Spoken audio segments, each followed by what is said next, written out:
welcome to American Dreams. My guest today is Connor Boyack. Connor, welcome to today's show. Thanks for having me, Alan. So, Connor, can you share a little about your background and how you arrived at where you are today? So my background is I come from the political world. I was kind of an activist. I helped out on some campaigns. I was trying to find how could I apply my skill set in a way that could actually help people and solve problems.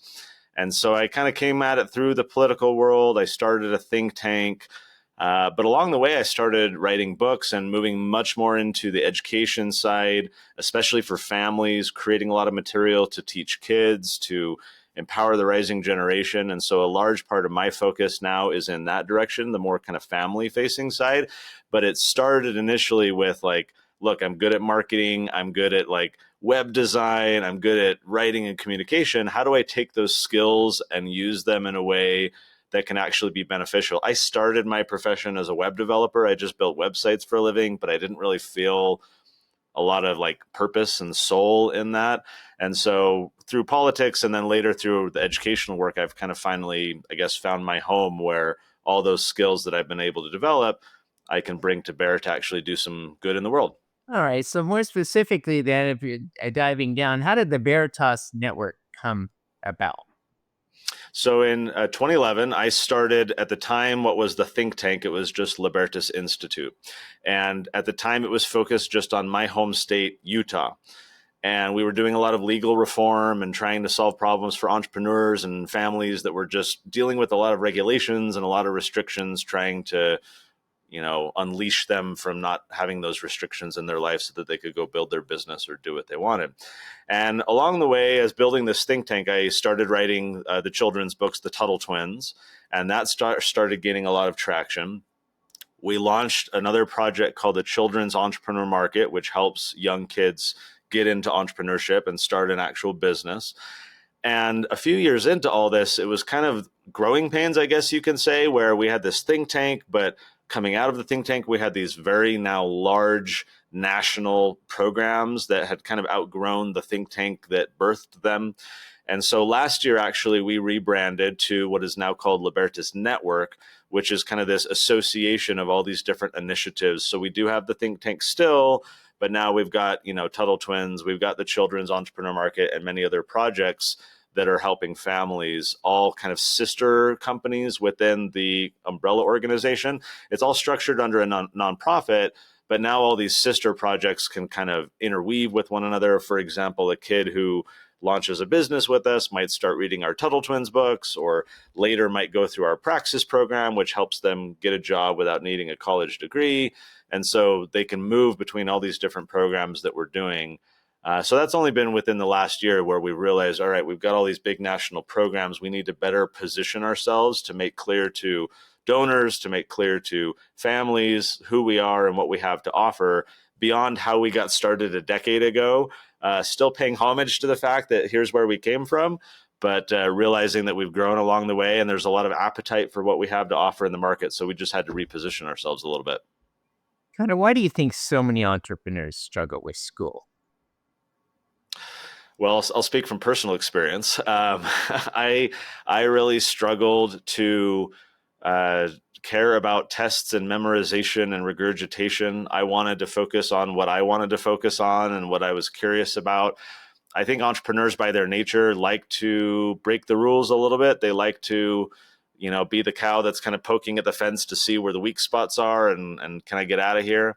A lot of our donors are CEOs and entrepreneurs, and this is a conversation I have with them a lot, where the vast majority of them, I would say, either didn't go to college, dropped out of college, struggled in high school. And unfortunately, I think the system isn't really set up in a way to not only produce entrepreneurs, but those who already have that tendency. I think they struggle a lot in this one-size-fits-all top-down model. So a large part of our work is education reform, trying to say, how can we restructure the system so that it's not just one size fits all, and that these kids who have these kind of ADHD, this different energy, they struggle in the system. How can we create a kind of constellation of opportunities where for some, maybe it's the traditional environment. For others, maybe it's project-based learning. Maybe it's micro schools and just trying to figure out how can we create other pathways so that kids like me, who raise their hand and say, why do we have to learn this? Put your hand down, it'll be on the test, right? Like those kids struggle and we want to find opportunities for them to succeed.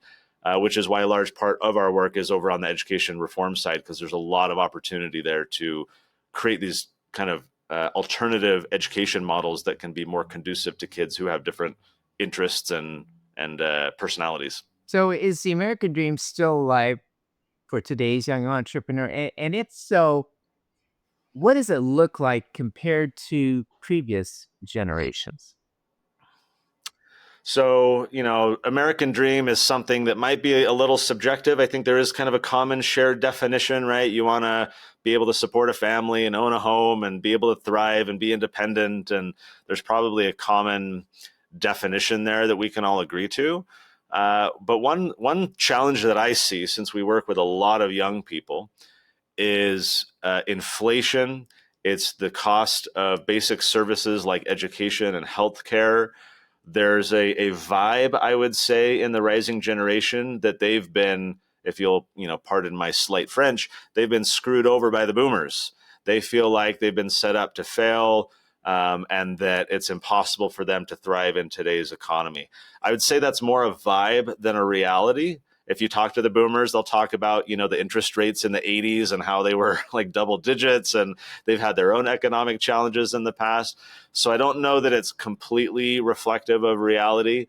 But what we try and combat with some of our programs is that vibe, that idea that, oh, we can't succeed. Oh, things cost too much, especially in the age of information abundance and AI and technology. I think there's so much opportunity for those who want to seize it. And so I mentioned before, one of our programs is this children's entrepreneur market where we're getting kids into entrepreneurship, just very small, like, hey, it's kind of like lemonade stands on steroids, right? It's just like, hey, let's get you selling something. And one of the intentions behind that program, this year we'll have, I think, about 100,000 kids go through the program across the country. One of the intentions is to combat that vibe, is to help these kids see that they can be the master of their own destiny, right? They can create value for other people. Wow, if I just solve that guy's problems, he's going to pay me a bunch of money. Awesome, right? I can go buy my Pokemon cards now, or whatever they're going to spend money on. And so trying to create a vibe shift where, just like the show Shark Tank did, I think for a lot of Americans, it's like, wow, entrepreneurship is cool. I want to start a business. We're now trying to do the same thing in the K through 12 space to say, let's get kids not being consumers, but how do we get them to become creators? Especially, like, we do a lot of consulting with ultra high net worth families. And one of the things that we try and emphasize is you don't want to raise kids to be beneficiaries. You want to raise them to be builders. You want your legacy to be a foundation that they build upon, not that just that they wean off of and slowly spend away. And so how do you do that? How do you help kids to have that different type of perspective on life? And I think entrepreneurship is a great vehicle to do so. So, Alan, I guess that's a long way of saying, yes, I think the American dream is alive for kids today. We have some counter messaging out there in the culture, I think, that dampens that the perception of its opportunity. But I think whether it's programs like ours or others, we can push back on that vibe shift. And I think we can show the rising generation that, it might look different than it did a few decades ago, but it still is very possible to go pursue your American dream. There's a lot of opportunity out there, and it's yours for the taking. So you said a lot of really good comments here about the youth entrepreneurs, but I want to get more specific here. When you're trying to train a child on entrepreneurship, uh, you've seen patterns that some kids adopt, and based on what those patterns are, some kids succeed and while others struggle. Uh, what type of patterns do you see in a child's life that gives them more success than failure the majority of time? Well, answering your question, Alan, might work well if we break down what entrepreneurship is. In my mind, it boils down to three core components. The first is critical thinking. You kind of have to understand what's happening in the market, what struggles are people having, what are the opportunities, right? So you need to develop critical thinking. With that critical thinking, then I think you need to develop problem solving skills, right? It's one thing to think about, yeah, that's a problem. It's another thing to formulate ways to address and resolve that problem for other people. And then the third step, so we've got critical thinking and problem solving. The third step is value creation. It's helping you see a lot of kids grow up with, me, right? What's in it for me? How do I extract value out of this relationship, this transactional, circumstance? I want this, give me that now. And that's how a lot of us kids, it's just how we're raised with that mentality. But value creation is really flipping it on its head. Instead of what's in it for me, it's what's in it for them. How can I solve their problems, knowing that I'll be rewarded along the way, whether that's in a directly reciprocal like business relationship or just, down the road, the more I create value for others, I will be known as someone who other people want to create value for me. And so I think those three things are something every well-meaning, loving parent wants for their children. They want their kids to learn how to think critically, to be a problem solver, and to be a value creator. Do I think that every kid is going to be or should be an entrepreneur? No. Entrepreneurship, like per se, is very difficult, and it involves a lot of risk and a lot of stress, and it's not for everybody. But I do think that learning how to think and act entrepreneurially is something that every child should learn. That's just basic part of, even if you're a W-2 employee at the bottom of the corporate ladder, if you're thinking critically and problem solving and creating value for your superiors and for your employer, you will be rewarded. You will be promoted. You don't have to be an entrepreneur, right, to do this type of stuff. You can think and act entrepreneurially. And so those are the values that through our program and our books and so forth, we see as beneficial across the socioeconomic ladder, whether you're in a low income family and you're just trying to dig yourself out of intergenerational poverty, or you're growing up in affluence and you're trying to figure out, how do I manage this wealth and what do I do with my life if I don't need to work for money? What's my purpose and how do I find meaning? I think those three components are a great opportunity for all parents with their kids. Let's develop critical thinking. Let's be problem solvers. Let's create value for others. What that look like will differ in different circumstances, but I think those three core components of entrepreneurship is why I feel like entrepreneurship is for everybody. We should all be thinking and acting entrepreneurially. That's well said, and I love the way that you instill a value system in helping the young entrepreneur with their mindset.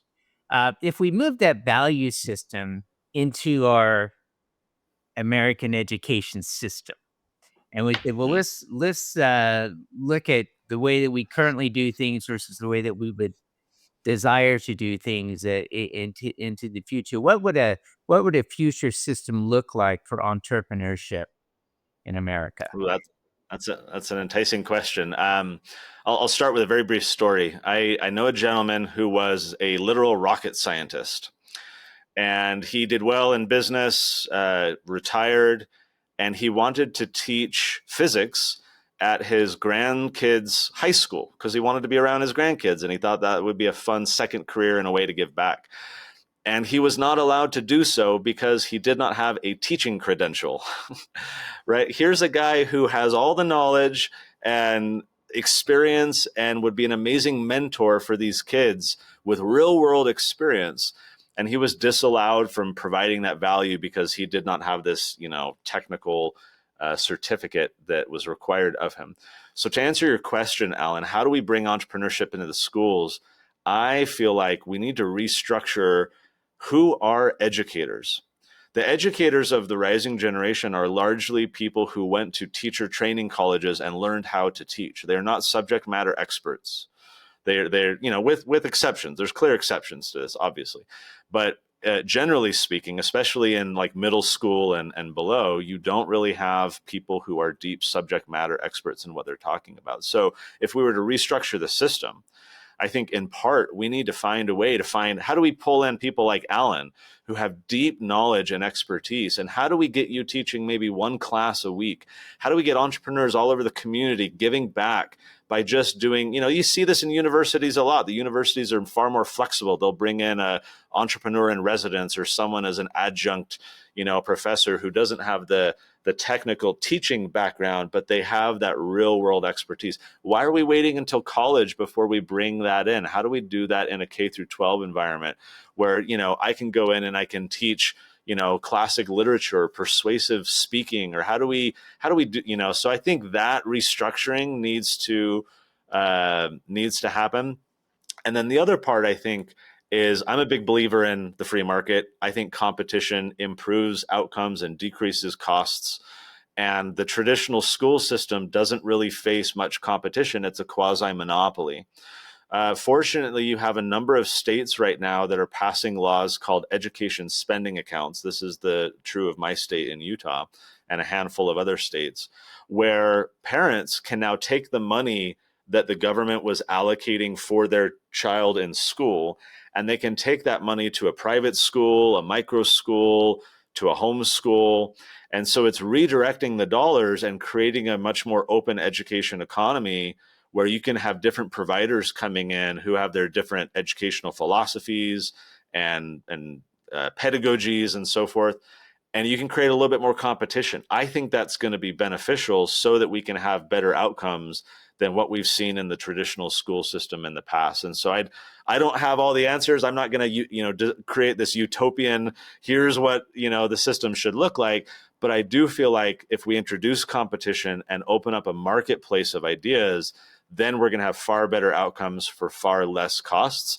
And so that's something I'm excited to see a lot of states move in that direction, because I think that competition approach will be beneficial for taxpayers, certainly, but I think it'll be especially beneficial for the kids who are going to have a lot more options now rather than that conveyor belt, one size fits all program of the past. That's a very insightful direction that these states are adopting, where they're allocating some of the money and giving it into the system for home education and allowing individuals to kind of give choices of what they like to do. But if we move to the parent may not know, well, what's the best skill set that I should emphasize for the child? Do you have any thoughts on that? That ways that they should prioritize in teaching their kids entrepreneurship?